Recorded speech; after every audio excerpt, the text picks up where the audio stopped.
Aujourd'hui, on va parler de comment quitter quelqu'un, comment lui dire qu'on n'a plus envie d'être avec lui. En séance, il n'y a pas longtemps, je reçois une jeune femme qui me raconte qu'elle a la sensation que son ex est toujours accro à elle, que son énergie est toujours présente et que c'est lourd à vivre. Et elle ressent énergétiquement sa colère. Et même il lui a dit à quel point parfois il lui en voulait, à quel point même parfois il l'insultait de temps en temps dans sa tête ou en pensant à elle. Et en fait, je ressens que elle ne lui a pas tout dit pour ne pas lui faire de peine et que lui, il a encore de l'espoir et puis tout en ressentant en même temps de l'insécurité. En fait, je sens que le seul moyen de rompre une relation, c'est d'être franc et honnête, enfin le plus possible. Ne pas dire à l'autre ce qu'on ressent ou ne ressent pas pour lui, par tact, par peur de sa réaction ou pour ne pas le blesser, ben, c'est souvent ça qui le blesse. Car même si l'inconscient sent que quelque chose ne va pas, si c'est pas clairement dit, le conscient lui garde toujours un espoir puisqu'on lui a pas dit. Euh, donc c'est important de dire clairement non, c'est fini, je crois que je ne t'aime plus, ou bien non, vraiment, je te trouve super, très sympa, mais il n'y a pas d'étincelle, il n'y a pas de flamme entre nous. Tu ne me plais pas pour plus, ou tu ne me plais plus, ou bien je préfère qu'on arrête là. Ou bien il y a ça ou ça qui ne va pas. Je sens que c'est pas compatible, je ne veux pas vivre ça.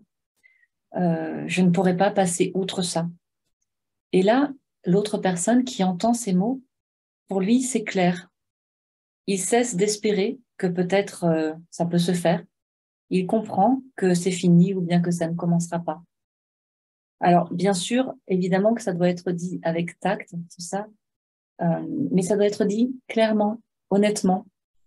Sinon, on maintient l'autre dans un état d'insécurité et d'attente, et on est responsable ensuite de ressentir son énergie toujours présente et parfois même un peu lourde. Et moi, je connais bien cette situation pour en fait avoir été des deux côtés de la pièce, hein, pour avoir été des deux côtés de cette scène.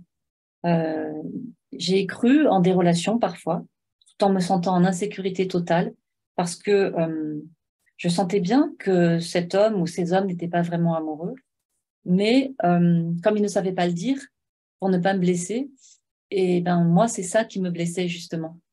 Si il m'avait dit non, écoute, j'ai bien réfléchi, non, vraiment, tu ne plais pas, je sens qu'il n'y a pas d'étincelle pour toi, je préfère qu'on en reste là, eh bien, j'aurais été un peu vexée, j'aurais eu mal un moment, mais ça aurait passé plus vite, car ne laissant pas de doute, pas d'espoir. Et d'autres fois, ben, en fait, c'est moi qui n'ai pas été assez franche et honnête en quittant une personne, sans lui dire la vraie raison ou la vraie réalité, sans lui dire qu'en fait, il ne me plaisait pas vraiment ou plus. Et je sais maintenant que ça a été maintenir un lien entre nous et que ça a été difficile pour lui ou pour eux parfois. Alors, c'est bon d'être honnête et sincère en cas de séparation pour ne plus garder ces liens d'espoir vivants. Et la jeune femme dont je parlais au début m'a raconté ensuite qu'après la séance, elle avait eu une super discussion avec cet ex et qu'elle avait pu clarifier ce qu'elle pensait, ce qu'elle ressentait et que ça avait été vraiment libérateur, que ça avait changé quelque chose en elle, en lui et pacifié et même terminé la relation enfin. Alors, posez-vous cette question quand vous quittez quelqu'un, quand vous souhaitez le faire. Quelles sont vraiment mes raisons et comment je peux les dire simplement et honnêtement pour ne pas maintenir l'autre dans une attente et un espoir sans fin.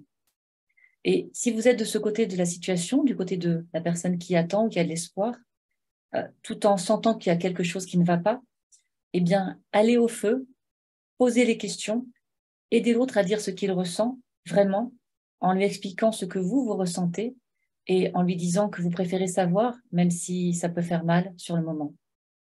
Voilà. Et si vous avez besoin d'aide pour clarifier tout ça, pour libérer des conditionnements, des blocages émotionnels ou énergétiques, eh bien, sachez que moi, j'accompagne des personnes dans ce genre de situation. À bientôt.